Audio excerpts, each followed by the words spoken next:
Disons dans la préparation, c'est vrai que une des premières choses que j'ai demandé au chef opérateur Laurent Desmet et à la production aussi, c'était est-ce que pour ce film j'aurais droit à avoir comment ça s'appelle, ces grues là qui montent, ces mini grues quoi, enfin c'est pas des dolly mais panthères voilà. Voilà, parce que je sentais que voilà, pour filmer Guillaume, il fallait cette souplesse-là, en fait, d'accompagner les mouvements plus que ce que j'avais fait auparavant. Je le pressentais et je l'ai mis en œuvre au tournage, quoi. Donc oui, on a eu pendant tout le tournage cette panthère qui permettait d'avoir des choses beaucoup plus fluides que dans mes films précédents. Parce qu'avant, c'est vrai que je déterminais un cadre de manière assez rigide et je demandais à l'acteur d'évoluer dans le cadre selon un principe que moi-même je mettais en place. Là, sur Au voleur, sur le tournage, j'avais donc demandé d'avoir cette machinerie-là, de telle manière à ce que finalement, pour toutes les scènes intimes, de chambre ou des choses comme ça, j'avais adopté un principe de mise en scène qui constituait à demander à tout le monde de quitter le plateau, à être seul avec les comédiens et à dire bon alors maintenant allons-y, allez-y, faites-le. Et moi j'étais là avec le chercheur de chant et je regardais comment est-ce que j'allais filmer ça. Donc ça durait parfois plus ou moins longtemps et tout ça. Et après je faisais rentrer tout le monde et je disais voilà, ça va se faire comme ça. Mais ça se faisait avec eux parce que je voulais pas assujettir le corps de Guillaume à des choses préétablies, prédéterminées. Voilà. Après, il y avait des choses où j'avais des idées. Voilà, il fallait aller d'un endroit à un endroit B. Et puis enfin. Mais dans l'ensemble, j'ai plus travaillé en intelligence en fait avec les acteurs que dans mes films précédents, quoi. Et du coup, effectivement, ça a débloqué quelque chose dans ma manière de tourner. Ah non, c'est un mouvement que je poursuis. D'accord.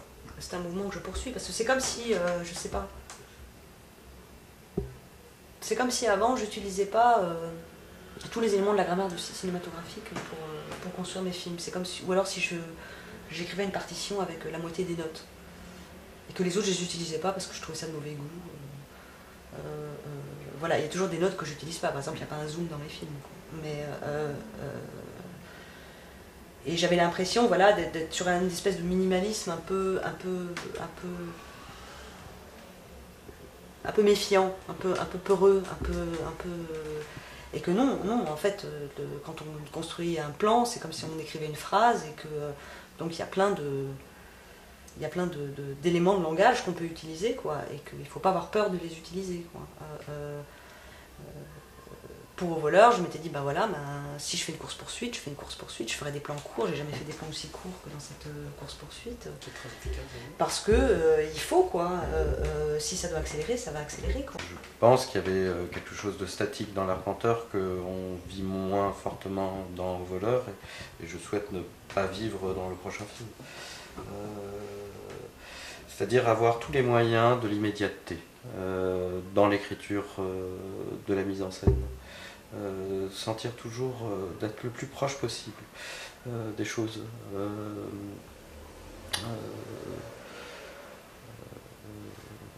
Plutôt que de créer de la distance du fait de la focale, du fait de la place du corps dans la scène, du fait d'un certain nombre de choses comme ça. Après, évidemment, cette immédiateté, elle est valable pour certaines choses. Si on s'amusait à créer une scène onirique, peut-être qu'il n'y aurait pas forcément besoin d'immédiateté. Mais en tout cas, oui, je pense que ça va être un mouvement général, ça, ouais, pour le travail futur. Mais quand on écrit un scénario, on va pas marquer gros plan sur les mains, enfin on fait plus ça, et je pense que ça passerait pas aujourd'hui, quoi. Oui, j'aime bien, une fois que j'ai la séquence, je sais je dois tourner ça,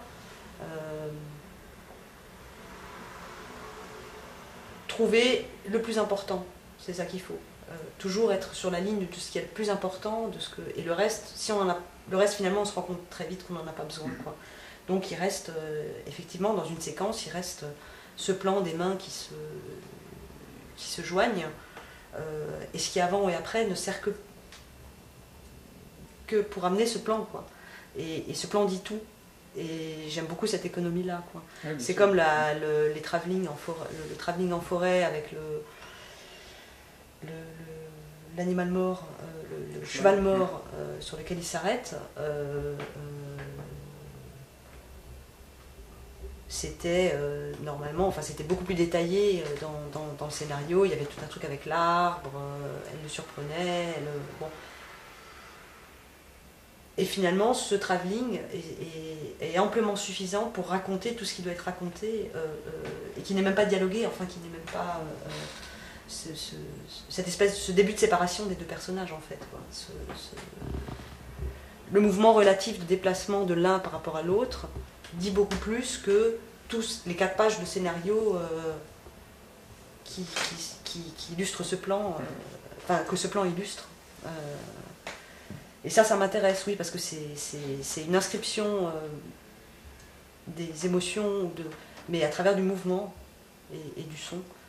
Et c'est là où j'ai l'impression qu'on fait du cinéma, quoi. Quand je tourne une séquence, j'aime pas l'idée de, par exemple, se sécuriser avec on va le faire pareil, mais en version plus rapprochée, ou alors si je fais un chant contre chant, par exemple, je décide d'entrée de jeu, cette scène c'est un chant contre chant. Donc c'est déterminé à l'avance, c'est fait comme ça, il y a une raison pour ça, et donc je le fais comme ça. Mais si je le fais en plan séquence, je ne vais pas ensuite dire bon bah on va briser le plan séquence en rentrant à l'intérieur et en faisant un truc plus rapproché, parce que de toute façon après au montage ça raccorde pas. Ça raccorde jamais. Ça marche pas. Donc c'est pas la peine de le faire. De manière générale, si je sens que ça tient en un plan séquence, je le fais en plan séquence. C'est-à-dire si je sens qu'il y a une intensité qui se dégage et qu'on trouve un rapport entre la caméra, les mouvements de la caméra et les mouvements des personnages les uns par rapport aux autres, je reste sur le plan séquence parce que je trouverais ça dommage de couper ça par un gros plan, quoi. Le gros plan, pour moi, c'est souvent les gros plans, je les pense comme cœur de la séquence.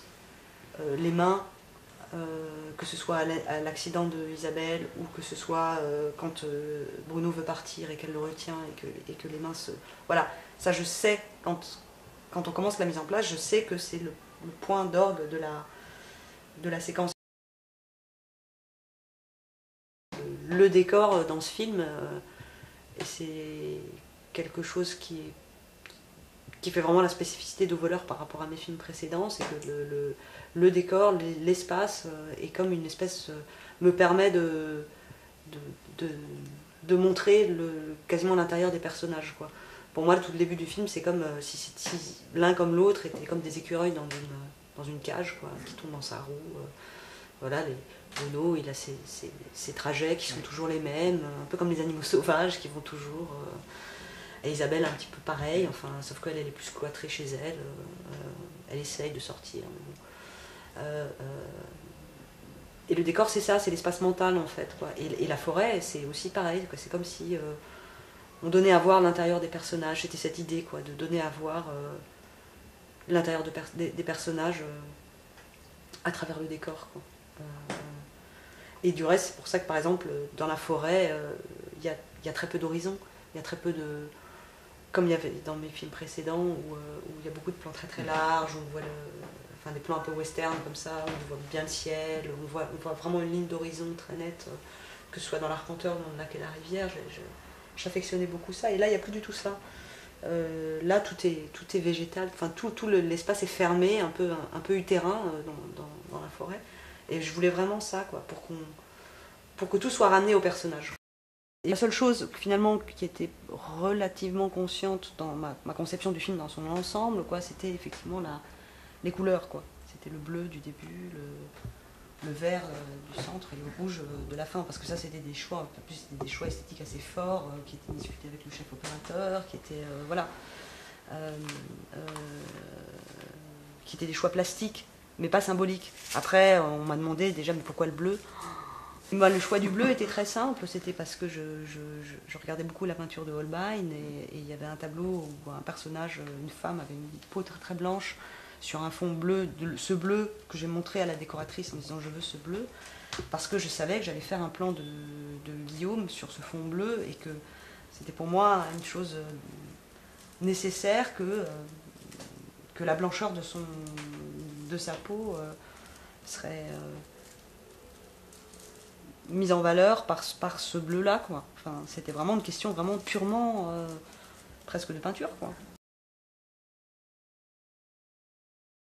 C'est l'effet du montage. Sur le plateau,